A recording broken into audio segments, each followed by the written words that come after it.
بسم اللہ الرحمن الرحیم۔ السلام علیکم ورحمۃ اللہ وبرکاتہ۔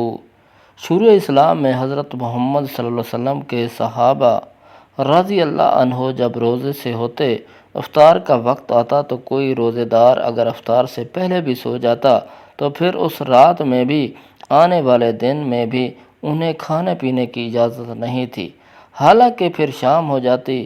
پھر ایسا ہوا کہ قیس بن اسامہ انصاری رضی اللہ تعالیٰ عنہ بھی روزے سے تھے۔ جب افطار کا وقت ہوا تو وہ اپنی بیوی کے پاس آئے اور ان سے پوچھا کیا تمہارے پاس کچھ کھانا ہے؟ تو انہوں نے کہا اس وقت تو کچھ نہیں ہے، لیکن میں جانتی ہوں کہ کہیں سے لے آؤں گی، اور دن بھر انہوں نے کام کیا تھا اسی لیے آنکھ لگ گئی تھی۔ جب بیوی واپس ہوئی تو انہیں سوتے ہوئے دیکھا تو فرمایا افسوس تم مرحوم ہی رہے، لیکن دوسرے دن وہ دوپہر کو بے ہوش ہو گئے، اور جب اس کا ذکر نبی کریم صلی اللہ علیہ وسلم سے کیا گیا تو یہ آیات نازل ہوئی، حلال کر دیا گیا تمہارے لیے رمضان کی راتوں میں اپنی بیویوں سے صحبت کرنا۔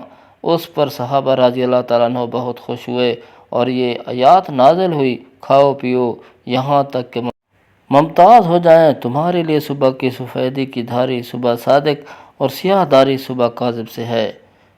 جن دوستوں نے میرے چینل کو سبسکرائب نہیں کیا وہ چینل کو سبسکرائب کر دیں تاکہ ہر نئی آنے والی ویڈیو آپ تک پہنچ سکے۔